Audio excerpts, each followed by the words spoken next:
ஓ, என்னால சுத்தமா முடியல. இன்னைக்கு கிளைமேட் ரொம்ப சூடா இருக்கு. எனக்கு இங்க பயங்கரமா வேர்த்து கொட்டுது.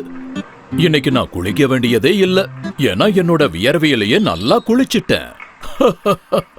சும்மா விளையாட்டுக்கு சொன்னேன். ஓ, இன்னொரு விஷயம் நண்பர்களே, விளையாடினதுக்கு அப்புறமோ இல்ல ஒரு கேக்குக்காக உங்க கூட பிறந்தவங்க கூட சண்டை போட்டதுக்கு அப்புறமோ ஏன் நனைஞ்சு போறீங்க தெரியுமா?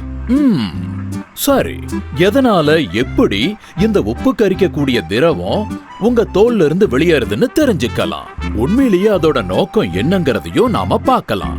வாங்க போவோம். வியர்வை நாற்றம் மற்றும் அதோட ஒட்டக்கூடிய தன்மையால அத பத்தி நாம எல்லாருமே தப்பா நினைக்கிறோம். ஆனா நான் சொல்றத நம்புங்க. நம்ம உடல் வெப்பநிலையை மெயின்டைன் பண்ணவும் நம்மள ஆரோக்கியமா வச்சுக்கிறதுலயும் இந்த வியர்வைக்கு முக்கிய பங்கு இருக்கு. சூடான காரமான உணவு சாப்பிடுறது உட்பட பல காரணங்களால உங்களுக்கு வியர்வை ஏற்படும். பதற்றம், உடல்நிலை சரியில்லாதப்போ இல்ல நல்ல கோடை காலத்துல ஸ்வெட்டர் மாதிரி உடை போடுறதுனாலையும் வரலாம்.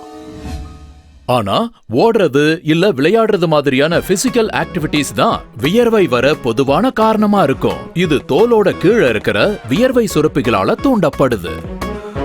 இந்த வியர்வை சுரப்பி செல்ஸோட ஒரு நீண்ட சுருண்ட ஹாலோவான டியூப். டெர்மிஸ்ல இருக்கிற சுருண்ட பகுதியில தான் இந்த வியர்வை உற்பத்தி ஆகுது. அப்புறம் நீண்ட பகுதி சுரப்பிய தோலோட வெளிப்புற மேற்பரப்புல இருக்கிற ஓப்பனிங் இல்ல துளையோட ஒண்ணு சேர்க்கிற ஒரு பைப். ஆனா எதனால நமக்கு வியர்க்குது? சொல்றேன். வியர்வை ஒரு முக்கியமான செயல்முறைக்கு உதவுது. சரி, அது பேர் என்ன? ஞாபகம் வந்துருச்சு. வியர்வை தெர்மோ ரெகுலேஷன் அழைக்கப்படுற ஒரு செயல்முறையில உதவுது. ஒரு தெர்மோ ரெகுலேஷன் ஒரு உயிரணு அதோடைய உடல் வெப்பநிலைய வெவ்வேறு விதமான சூழ்நிலைகள்ல குறிப்பிட்ட எல்லைகள்ல வச்சுக்க உதவுற ஒரு திறன்னு சொல்லலாம். புரியுற மாதிரி சொல்லணும்னா, நம்ம உடல் சூடாகும் போது உடல்ல இருக்கிற உணர்வுகள் மூளை கிட்ட சொல்லும். மூளை அதுக்கப்புறம் நரம்பு அமைப்பு கிட்ட வியர்வை சுரப்பிகளுக்கு சிக்னல் அனுப்ப சொல்லும்.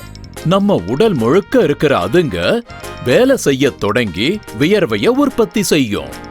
வியர்வை சோடியமும் குளோரைடும் இருக்கக்கூடிய ஒரு தண்ணி ஒரு சிறந்த ஹீட் அப்சார்பன்டா இருக்கு.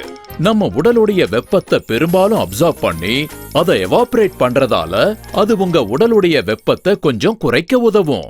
Trivia time. உங்களுக்கு தெரியுமா, ஒவ்வொருத்தருடைய உடம்பு முழுக்க 20 லட்சத்திலிருந்து 50 லட்சம் வியர்வை சுரப்பிகள் இருக்கு. அண்ட் அதுல பெரும்பாலானது உங்களோட கையோட உள்ளங்கையிலையும் பாதத்துக்கு அடியிலையும் அப்புறம் தலையிலையும் தான் இருக்கு.